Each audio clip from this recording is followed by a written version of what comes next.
بسم اللہ الرحمن الرحیم۔ السلام علیکم دوستو۔ کسی گاؤں میں ایک نوجوان رہتا تھا۔ پڑھائی لکھائی جب ختم ہوئی تو والدین نے نوکری کے لیے دباؤ ڈالنا شروع کر دیا۔ کئی مہینے وہ نوکری کی تلاش میں پھرتا رہا، لیکن کہیں کوئی نوکری نہ ملی۔ ایک دن تھک ہار کر خود سے بولا، رزق تو اللہ کی ذات نے دینا ہے، اب میں نوکری کی تلاش میں نہیں پھروں گا، بلکہ سکون سے زندگی گزاروں گا۔ اللہ رازق ہے تو گھر بیٹھے ہی رزق دے گا۔ اسی سوچ کے ساتھ یہ جوان صبح کی سیر کے لیے نکلا۔ سیر کے بعد گاؤں کے قریب گزرنے والی نہر کے کنارے جا کر بیٹھ گیا۔ ابھی بیٹھے 15 منٹ ہی ہوئے تھے کہ دیکھا کہ ایک پتہ نہر میں نیچے کی طرف بہتا ہوا آ رہا ہے۔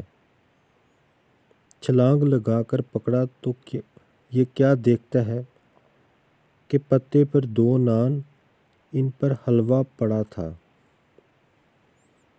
واہ خدایا، واقعی رزق تو کھانے والے تک خود پہنچتا ہے۔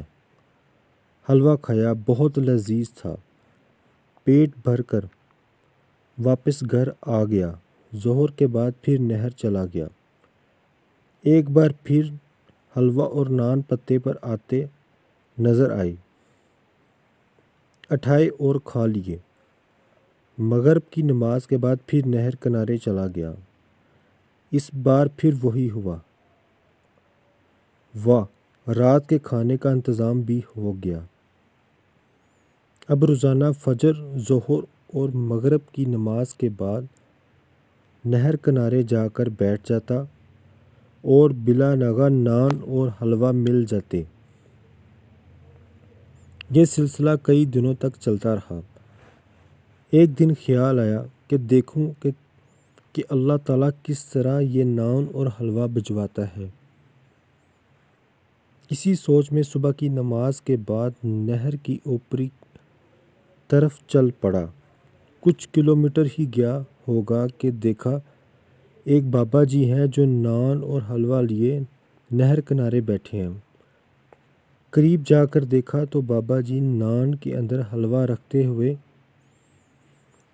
اور پھر اس گرم گرم حلوے سے اپنی ٹانگ پر نکلے ایک پھوڑے کو ٹکور کرتے، پھر ایک پتے پر نان اور حلوہ رکھ کر نہر میں بہا دیتے۔ جوان کا دل ایک دم خراب ہونا شروع ہو گیا۔ اب کائیاں آنے لگیں، کیا میں اتنے دنوں سے یہ حلوہ اور نان کھا رہا تھا؟ بابا جی سے پوچھا، یہ کیا ماجرا ہے؟ بابا جی بولے، کئی دنوں سے یہ پھوڑا نکلا ہوا تھا، جس کی وجہ سے بہت تکلیف تھی۔ حکیم کے پاس گیا تو حکیم نے مشورہ دیا، روزانہ دن میں 3 بار سوجی کے حلوے کو نان پر رکھ کر اس کی ٹکور کرو، سو میں فجر، ظہر اور مغرب کے بعد ادھر آ جاتا ہوں۔ نان اور حلوے کی ٹکور کے بعد نان اور حلوے کو پتے پر رکھ کر نہر میں بہا دیتا ہوں تاکہ خراب ہونے کی بجائے چرند پرند اور مچھلیاں ہی کھا لیں۔ بے شک اللہ رازق ہے، رزق اللہ نے ہی دینا ہے۔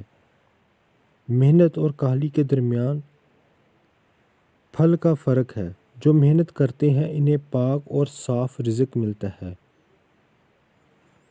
جو کاہلی میں وقت گزارتے ہیں اور حالات کے سامنے ہتھیار ڈال دیتے ہیں، رزق تو انہیں بھی ملتا ہے، مگر وہ رزق جس میں کراہت اور گندگی ہو۔